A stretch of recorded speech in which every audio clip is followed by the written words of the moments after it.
Tens of thousands of people packed St. Peter's Square. The Argentine flag was carefully folded and placed next to a familiar portrait.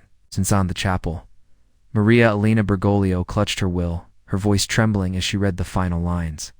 She left no material wealth, but an immeasurable treasure. No one knew what the will contained, but the family's reaction captured the world's attention. They weren't disappointed. They cried, not because of the loss of money, but because of what they had just realized. Jorge Mario Bergoglio was born in a working-class neighborhood called Flores in Buenos Aires, Argentina. His family of Italian immigrant descent lived simply, neither rich nor destitute, and everything in the house had to be saved. His father worked as a railway accountant, and his mother was a quiet but disciplined housewife. As the eldest of 5 children, Jorge took on responsibility early. His childhood was unlike that of millions of other children in Buenos Aires, except for one thing: he always listened carefully when someone was sad, even a stranger. As a teenager, Jorge loved football and music. He supported San Lorenzo passionately and played football with friends in the streets. Although he studied hard, he never imagined becoming a priest. After high school, he pursued a degree in chemical engineering and then worked in a laboratory. Few people know he also worked as a bouncer at a local nightclub and as a housekeeper for a family to earn extra money. His early life was about independence, experimentation, earning a living like any other young man. The turning point came in 1958 when Jorge was 21. After a faithful confession in a small church, he felt deeply touched, a feeling that changed his path. No one forced him into religious life. In fact, his mother opposed it. Yet Jorge decided to join the Jesuits, cutting off all other secular paths. In 1969, he was ordained a priest. By 1973, amid political turmoil in Argentina, he became provincial of the Jesuits. This was a brutal period when the military regime kidnapped and tortured priests, intellectuals, and dissidents. Jorge faced suspicion and criticism, but he also learned important lessons about silence, patience, and the cost of standing firm. In 1998, he became Archbishop of Buenos Aires. Yet he refused to move into the episcopal palace, choosing instead a small apartment in a modest neighborhood. He cooked his own meals, did his own laundry, and traveled by bus. Local police called him the bishop everyone has seen on the subway. When he became a cardinal in 2001, Jorge maintained the same lifestyle, bringing only a small suitcase with him to the Vatican. During the 2005 conclave, he was considered a candidate to become pope, but withdrew in the final round. In 2013, after Pope Benedict XVI resigned, Jorge Mario Bergoglio became his successor.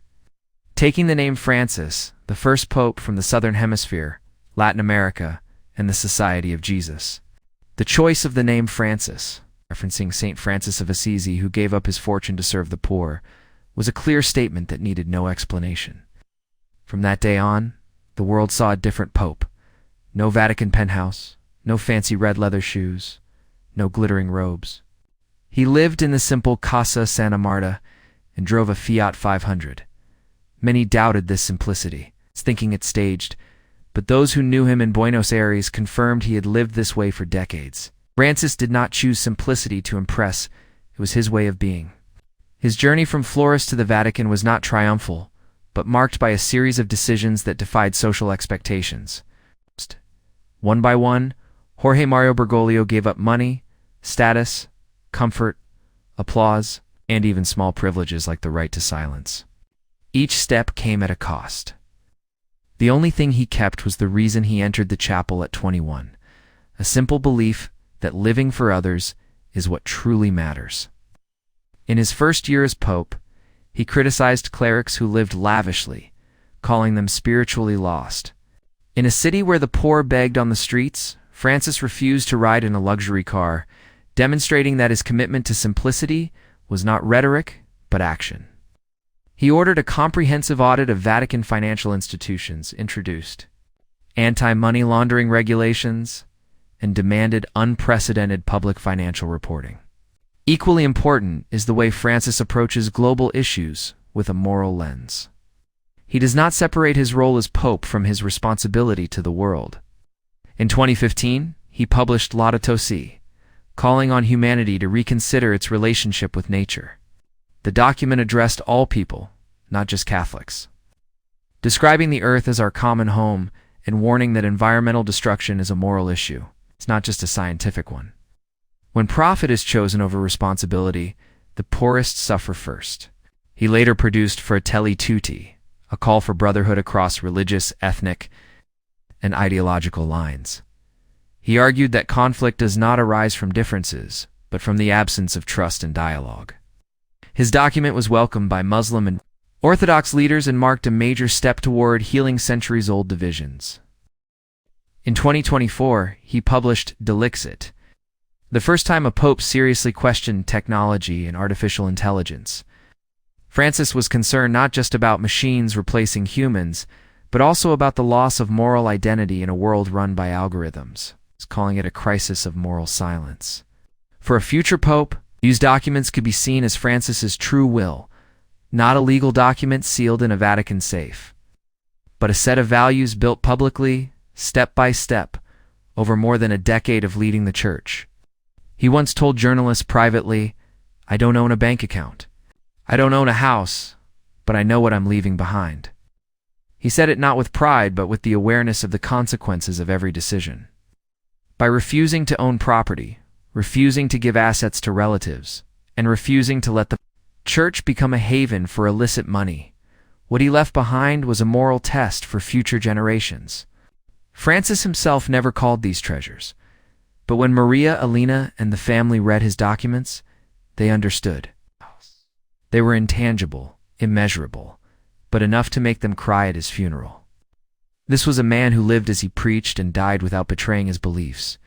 Pope Francis had 4 siblings, but by the end of his life, the only relative he kept in regular contact with was his younger sister, Maria Elena Bergoglio, who lived in Argentina with her 2 children.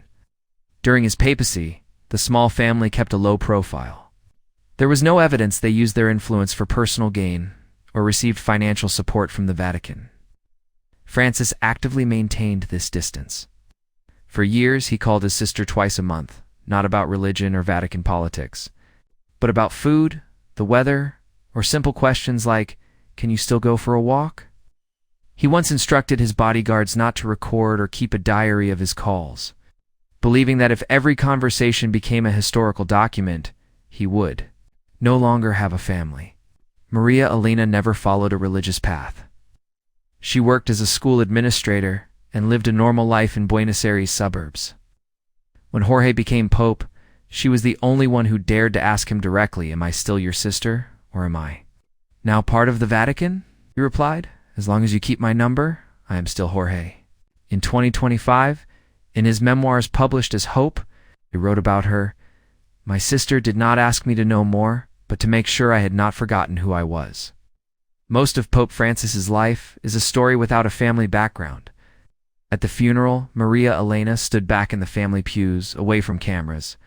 The handwritten will she read contained 3 instructions for the family: not to accept donations, gifts, or work from organizations using his name, not to publish memoirs, letters, or personal photos for profit, and to continue living as the family had, without relying on their reputation for privileges. For many, these were strict rules, but for Maria Elena, they reflected Francis's final lesson: to remain true to the values he believed in, keeping respect free from exploitation. She later told the press, "He left us nothing to divide, but he left us something to keep with honor." His 2 nephews, Maria Elena's sons, have also never appeared publicly at any Vatican event, refuse interviews, do not seek media attention, and do not use the Bergoglio name for opportunities. According to friends, Francis's family taught his nephews from a young age that Uncle Jorge was not a famous person, just someone doing special work in a special environment. This was not vanity, but a principle agreed upon by the surviving family members, allowing Francis to live out his papacy without being bound by family expectations. Unlike powerful families in politics or religion, where relatives can act as extensions of authority, Francis's relatives were bystanders, not satellites. The value he left them was principles: a refusal to take advantage, a commitment to keeping a proper distance from his influence. Because he left nothing but those principles, They cried not from material loss or disappointment, but from understanding. That family did not grant privileges, only the responsibility to honor the memory of a man who lived exactly as he said, a lesson in integrity. One of the first major blows to his reputation came with his handling of the Chilean sexual abuse scandal. In 2018, he initially defended a bishop accused of covering up abuse, saying there was no clear evidence. The statement sparked backlash. Victims came forward, and Catholic groups demanded transparency. Francis later admitted he was wrong, ordered an independent investigation, and accepted the resignation of the entire Chilean bishops. However, many saw this as a moment when his integrity was questioned, and the faith of some was shaken. His decisions also sparked social controversy. When he allowed same-sex couples to be blessed in 2023, conservatives accused him of defying church teachings, while progressives said he did not go far enough by still not endorsing same-sex marriage. He did not revise the text or hold a press conference, simply saying no one should be denied love. Inside the Vatican, his reforms targeted sensitive areas like finances. He stopped shady investments, dissolved foundations suspected of oligarch ties, ended financial immunity for several senior cardinals, isolating himself internally. At one point, a group of cardinals reportedly tried to pressure him to resign due to health concerns. Despite this, Francis continued working. Conspiracy theories circulated on social media, claiming he hid assets or was two-faced, including an unorthodox site calling him a snake in a white hat. These accusations were unsubstantiated, but spread widely, especially among conservative communities opposed to his approach. Tensions also arose in international politics. In 2016, he criticized the U.S.-Mexico border wall as un-Christian, putting him in direct conflict with then-President Donald Trump and making him a target of right-wing media attacks, but he never retracted his statement. Instead, he insisted that faith is not meant to build walls. The price for this stance was not just his favor, but the loneliness of being questioned by the very system he led. Francis once told a trusted priest, "No one is so opposed as the one who tries to keep things right." The remark was never public, but later confirmed in the priest's private diary. From the outside, Francis appeared as a globally beloved leader. But inside the Vatican, his reformist decisions left many forces unhappy. He accepted this because he understood that playing it safe would leave only a legacy of compromise. That evening, St. Peter's Square was completely empty of programs, organizers, or guides. People stood silently for hours, candlelight reflecting off the ancient stone walls. Some held pictures of Pope Francis, others pieces of paper with his writings. The most repeated phrase that night was, "You live as you believe." From Europe to South America, Africa to Asia, parishes and communities held memorial masses. Many celebrations came not from churches, but from ordinary people. Janitors in Rio de Janeiro set up a small altar on the sidewalk, lit candles, and recited passages from Laudato Si. Students in Nairobi camped on campus reading Fratelli Tutti. These acts were quiet, spontaneous, and genuine.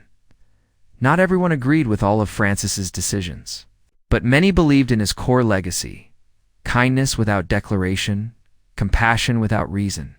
In a divided world, his legacy is not in rules, but in choosing to live slowly, clearly, and for others. He once said, "I have no ambition to leave behind anything great. I only want to be remembered if I am heard." These words appeared on the last page of the text Maria Elena read at the funeral manifesto. No preaching, just a gentle conclusion from a man who never put himself at the center. Years after his death, scholars may sum up Francis's reign in numbers: documents issued, financial reforms enacted, internal affairs handled. But for those who met him even once, the lasting memory is personal: the way he shook hands, bowed, or bridged formal distance with genuine warmth. A staff member at Santa Marta recalled, "The first day he arrived, I was about to bow.